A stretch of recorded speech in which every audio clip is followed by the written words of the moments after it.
কিসেরও লাগে না, এত যত্নে গড়াই আছেন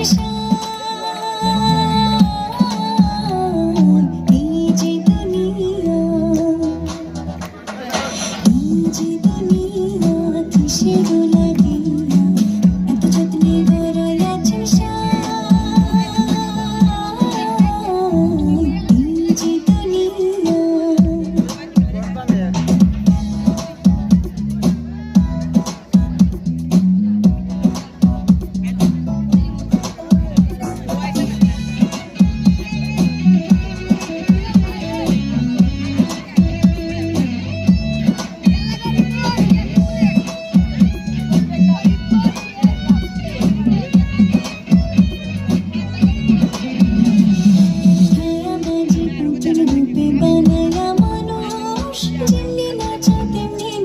পুতুলের কি দোষ, ছায়াবাজি পুতুল রূপে বানায়া মানুষ, যেমনি নাচো তেমনি নাচে পুতুলের কি দোষ।